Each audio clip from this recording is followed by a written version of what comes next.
جاتی نہ ہو جائے. ایک میں واقعہ مجھے یاد آئے کہ ہمارے ایک دوست ہے، ان کی والدہ تھوڑی سی سخت مزاج تھی. اچھا ماں ہے، پڑھا لکھا لڑکا تھا. اس نے کہا میں کیسے ماں کو کچھ کہوں، کہہ رہے میں جانتا تھا کہ بہرحال ماں سخت مزاج ہیں، اچھا بیوی کا قصور اس میں نہیں ہے. تو کہنے لگا کہ میں نے کافی ماں کو سمجھانے کی کوشش کی، بات نہیں بنی. تو کہہ رہا بالآخر میں نے والد کے ساتھ پلاننگ کی، باہر ایک گھر کرائے پہ لیا. میں نے ماں کو یہ بھی نہیں کہا، کہہ رہا میری اتنی ہمت بھی نہیں ہوئی کہ میں کہوں کہ میں الگ جا رہا ہوں. میں نے گھر ایک کرائے پہ لیا، سامان وامان گھر کی ضروریات کا سارا ڈلوایا، اور امی کو کہا کہ میں ہفتے ایک بھر کے لیے کہیں پر ہم ذرا جا رہے ہیں، دوست کی شادی وادی کا سلسلہ ہے دوسرے شہر میں، وہاں سے تھوڑے ٹائم بعد آئیں گے. یہ کہہ رہا میں نے اٹھایا گھر والوں کو اور لے جا کے گھر شفٹ کر دیا. ابا جی کو میں نے بتا دیا کہ میں اس طرح کر رہا ہوں، میری ہمت نہیں ہے کہ میں تو کہ خوبصورت رستہ ہے نا. اس نے مثلا ماں کو یہ تک نہیں کہا کہ میں آپ کو چھوڑ کے جا رہا ہوں، اور پھر کوئی بہانہ بنا کے اس نے جو ہے وہ وہیں پر سکونت اختیار کر لی اور بس ماں کے پاس آتا جاتا رہا. دیکھیں جی، مولا امام صادق علیہ السلام فرماتے ہیں اس طرح کی لڑائی کے مسئلے میں، جہاں ساس بیوی کی لڑائی ہے، یا جس کی وجہ سے آگے میں بیوی میں لڑائی ہو رہی ہے، یا کہیں والدین اور بچے میں لڑائی شروع ہو جائے، فرماتے ہیں کہ اپنی جو خواتین ہیں، مثلا اپنی بیوی ہے یا اپنی والدہ ہے، جو بھی ہے، بالخصوص بیوی کے حوالے سے فرماتے ہیں، یہ عورت جو ہے بیوی کے حوالے سے فرماتے ہیں اپنی بیوی پر تہمت نہ لگائیں اور اس کی طرف کوئی بھی غلط نسبت نہ دیں، اور اگر یہ کام کرو گے تو تم لمبی پشیمانی تمہیں جو ہے وہ بعد میں لاحق ہوگی اور اس کا سخت عذاب بھی دیکھو گے. ہمارے گھروں میں آسان ترین جو کام کیا جاتا ہے وہ تہمتیں ہیں، جس پر کسی کو پشیمانی نہیں ہوتی. ورنہ ایک مومن، ایک منتظر شخص کی جو ہے وہ زندگی یہ ہے کہ وہ کسی پر تہمت نہ لگائے. اور بیوی جو کہ اس کا زندگی کا ہمسر ہے، ایک ہمیشہ کا ساتھی ہے، جس نے دنیا آخرت میں اس کا ساتھ رہنا ہے انشاءاللہ، تو جس نے آگے سے اس کی اولاد کو پیدا کرنا ہے، کبھی بھی حتیٰ والدین کے کہنے پر بھی اس تہمت میں شریک نہ ہو. دیکھیں والدین کے حوالے سے میں یہاں واضح کروں، والدین کی اطاعت کہاں تک ہوتی ہے؟ جہاں خدا کی اطاعت سے ٹکرا جائے، ٹکرا نہ ہو. والدین کی اطاعت حرام میں نہیں ہوتی. اگر کوئی حرام میں اطاعت کرے گا تو وہ گناہگار ہے، اسے سزا ملے گی ہر شکل میں. والدین کو اپنی جگہ، اس کو اپنی جگہ ملے گی. والدین کی اطاعت کا مطلب یہ نہیں ہے کہ ہم کسی کے حق میں ظلم کر لیں، کسی کو گالی نکالیں، کسی پر جھوٹی تہمت لگا دیں، کسی کی طرف بری نسبت دے دیں، کسی کو تھپڑ لگا دیں، کسی کو گھر سے نکال دیں.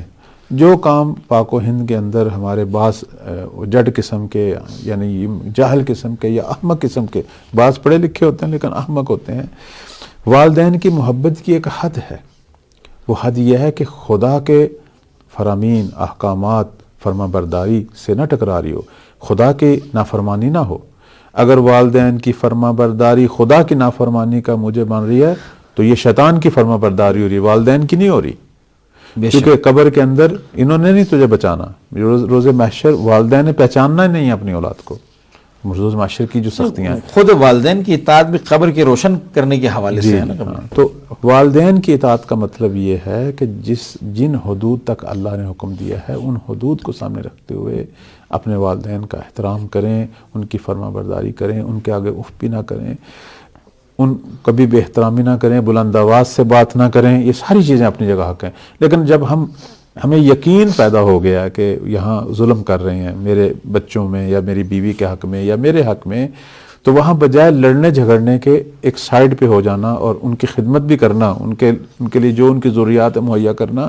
تو یہاں انسان اپنی والدہ کو یا والد کو کہہ سکتا ہے کہ میری بیوی کے مسئلے میں آپ خواہ گناہگار ہو رہے ہیں، چونکہ جو چیز آپ کہہ رہے ہیں وہ نہیں ہے، میں جان چکا ہوں یہ حقیقت نہیں ہے، تو میں نہیں چاہتا کہ مزید یہ کام، اگر آپ اپنے آپ کو کنٹرول کر سکتے ہیں تو یہ آپ کی خدمت میں، میں بھی آپ کی خدمت یہیں رہیں گے.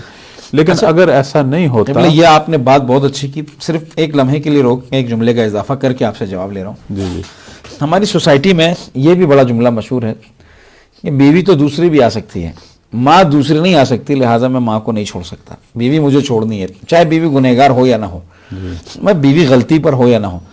آپ جو فرما رہے ہیں قبلہ وہ اس کے برعکس ہے. ہماری سوسائٹی کی جامعہ کی سوچ کے برعکس ہے. آپ یہ فرما رہے ہیں کہ اگر بیوی کا قصور نہیں ہے اور آپ نے بلا وجہ اس پر ظلم کیا تو پھر اس کا حساب کتاب آپ کو دینا ہے، اور اس مد میں والدین بھی گنہگار ہیں کیونکہ وہ شریک ہوئے ہیں. تو آپ وسط راہ حل یہ بتا رہے ہیں کہ والدین کی بھی خدمت کریں اور بیوی کو اس کا حق الگ سے کنارے کر کے اس کو بھی دے تاکہ تناؤ اور یہ ٹکراؤ جی نہ رہے. اگر وہ دیکھے کہ اس مشترکہ زندگی میں میری والدہ یا میرا والد بار بار اس کے حق میں گناہ کا ارتکاب کر رہے ہیں، ظلم کر رہے ہیں، تہمتیں لگا رہے ہیں. ظلم کیا ہوتا ہے؟ جی جی. تہمت لگا رہے ہیں، مجھے اس سے لڑوانے کی کوشش کر رہے ہیں، اس کو اور میرے درمیان اس خلیج پیدا کر رہے ہیں، تو یہ گناہ ہے نا کہ میاں بیوی کے درمیان خلیج پیدا کرنا بدترین گناہوں میں سے ہے، گناہ کبیرہ میں سے ہے. اور پھر قبلہ خود اگر میں دیکھ رہا ہوں کہ میں ناانصافی کر رہا ہوں، یہاں کی بات ہے نا، بہت سارے لوگ دیکھتے ہوئے کرتے ہیں کہ یار میں مجبور ہوں، تو یہ مجبوری نہیں ہے نا، پھر یہ تو حرام کام ہو گیا، ظلم ہو گیا. والدین کی اطاعت اس وقت تک ہے جب تک خدا کی نافرمانی جو ہے نہ ہو، اور کسی بے گناہ پر ظلم کرنا اللہ کی نافرمانی سب سے ہے. بڑی. میں نے کہا نا کہ ہمارے مولا امام صادق علیہ السلام فرماتے ہیں کہ اگر بیوی پر تہمت لگاؤ گے، ہاتھ اٹھانا تو بعد کی بات ہے، تہمت لگاؤ گے، تہمت میں شریک ہو جاؤ گے تو اس کا سخت عذاب تمہیں ملے گا. بالآخر ایک مومنہ خاتون ہے، وہ بھی اللہ کی مخلوق ہے، وہ بھی کنیز ہے پروردگار کی. خدا کوئی ہماری اس سے خدا سے کوئی قرابت ہے ہم جو مرضی کری جائیں؟ یہاں کوئی پارٹی بازی نہیں ہے. ٹھیک ہے، اللہ نے مرد کو اولویت دی ہے بیوی کے امور سنبھالنے میں، ورنہ کئی جہاز سے خاتون کو بھی اولویت حاصل ہے. قبلہ وہ تو پروردگار نے مرد کی جسمانی ساخت اس طرح کی بنائی ہے کہ وہ نرم و گرم کو اور سخت و یعنی مشکل کو برداشت کر سکے. یہ میرا کمال تو نہیں ہے، اس کو نازک اس لیے بنایا پروردگار عالم نے کہ پھر وہ ان تمام سختیوں کا میرے ازالہ کر سکے. تو یہ تو خوبصورت رشتہ ہے. گھر کو سنبھالنے میں تو نہیں ہے. گھر کو سنبھالنے میں چونکہ مرد گھر کا دفاع کر سکتا ہے اور بیرونی معاملات جو ہے وہ دیکھ سکتا ہے، سنبھال سکتا ہے، اس حوالے سے مرد کو اولویت ہے.